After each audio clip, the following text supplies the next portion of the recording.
Well, hi there. Not gonna lie, guys, I definitely really like this movie, but there are some issues with it and we gotta talk about it. Just came back from watching 28 Years Later. This is directed by Danny Boyle, who of course directed the first one, along with other quite amazing films, to be frank. This is starring Aaron Taylor Johnson as Jamie, who is the father of Spike, who is played by Alfie Williams, and then Jodie Comer, who plays Ilsa. Very brief overview, guys. This story takes place after 3 decades after the Rage virus. A small group of survivors live in a small island. Here comes in Jamie, a dad who cares for his son Spike and his sick wife Ilsa. Jamie is pushing his son to get to his first kill out in the mainland, away from the safety of the town, and we are slowly introduced to the new threat in this world. So, going straight into the positives, guys, I think this movie is great. Acting was good across the board. Nothing really that stood out too much, except for honestly Jodie Comer. She plays the mother of Spike. He has a very sad backstory going on. Also, spoiler talk, guys, but just know this movie is great. I do recommend that you see it in theaters. It's not perfect, but I do recommend. But spoilers. All across the board, it was just good acting. I honestly didn't see anyone falter. Ralph Fiennes, even though he wasn't in the movie that much, he was only there for like 8 to 10 minutes. Those minutes were quite valuable and he did a fantastic job. I just love Ralph Fiennes, honestly. Definitely seen a lot of online hatred for the editing that is done in this movie. And I mean like some of the quick flashing images that just come across the screen, the slow motion kills that happen. A lot of it, I really didn't see it as they're telling their own story. It's more like adding to the story. It also reminded me a lot of the original. Like that was in the original, which I was able to actually see before I saw this movie, which I do recommend, by the way. Except for 28 Weeks Later.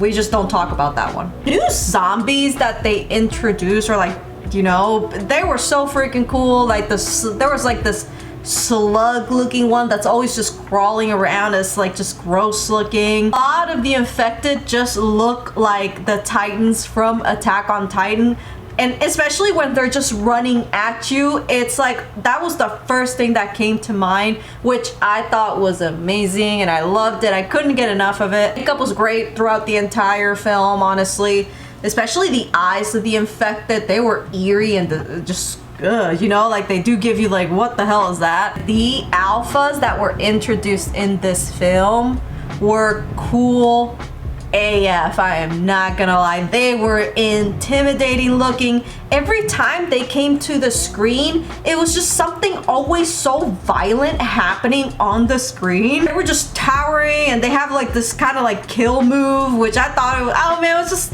they were just so cool. I really liked that addition to them. It kind of raised the stakes a little bit, like you really don't want to get caught up with one of these guys. Music was great, nothing memorable, but it was great. Overall, it was just a really great, heartfelt telling story of Spike, who is the main character in this story. You know, it's kind of like a coming of age, but also kind of like a coming to an understanding that this is reality and it sucks. And right now, we're not gonna get the happily ever after. And you know, it was very sad in this movie. It was a very heartfelt movie behind it, because you were kind of really rooting for him to get good news, and then when he didn't, it was kind of like devastating. I'm sorry guys, there are some negatives in this movie and we do need to talk about them because they are kind of wild. Tone was just all over the place in this movie. It was like it was trying to be funny, and then it had like long prolonged periods of time where it was very serious, and then it was like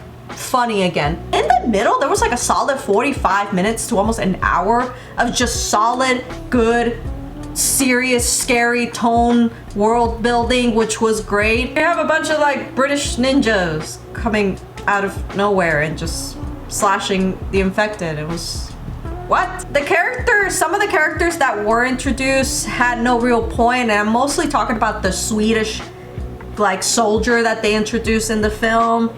He was kind of like just there just to be comedic relief, and then he was swiftly killed, which was, the kill was satisfying. It was just like, what was the point of this character? Gotten to this point in the story without this character existing, And yeah, it wouldn't have interrupted anything. Ralph Fiennes, again, he was great. He played the doctor. Really cool.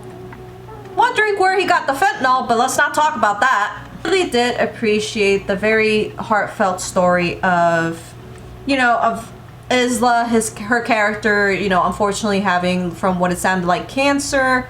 And I really just appreciate, you know, like, the very, like, respectful way that they presented that story, while also kind of informing women, like, look, yeah, just checking under your armpit and, you know, around your breast is actually a good way to detecting cancer early. I like that. You know, the story is sad, but I felt like they respected the character, they respected that story. And then the scene with the infected pregnant lady came. And so they were walking, and then there was this train, and then they heard something, and apparently there was this infected zombie that was just giving birth, and they just happened to be there to literally catch the baby coming out of the womb. Also, I may not want to talk about 28 weeks later, but that movie also showed us that the virus can be, you know, transferred through saliva. Wondering, what about the umbilical fluid or the fluid coming out of the sac? Like, is that not dangerous to have around you? Also, you took the baby back to the town? Huh? Are you not concerned that maybe her blood can contaminate others? Same for her fluids? Like, what about her urine? She was literally inside of a zombie. Like, it's like, oh, and then the way the mother just went towards her and started holding her hands, I was just like, this is a very weird thing we're doing, guys. And then the ending happened, and then the ending was lame. I was legitimately confused. I thought it was gonna end with the kid just walking down the road, but no, it needed to end with a bunch of guys just doing flippity flops and killing zombies like in Zombieland. Get it, apparently they're supposed to be like this like new breed of zombie, apparently. I don't know, that's what the rumors are online, and I didn't like it. I really didn't like the ending. I thought it was so lame. It was like, really? You needed that? Why? Good, solid movie going. Why did you just add that? Oh, such a weird choice from the director, honestly. I'm sorry to say, guys, that I will be giving this movie a 7 out of 10. I did see that they already approved 2 more movies. I'm a little worried, but it's not like I can do much to stop it, frankly. Didn't hate it though. Again, saying that again right now. I didn't hate the movie. There's a lot of it that I loved. It was just, it could have been better. My opinion. Do you disagree with me, sir? Oh, take it down to the comment section below. Leave a like and subscribe on your way there. Anyway, guys, thank y'all for watching, and I will see y'all for the next one. Bye.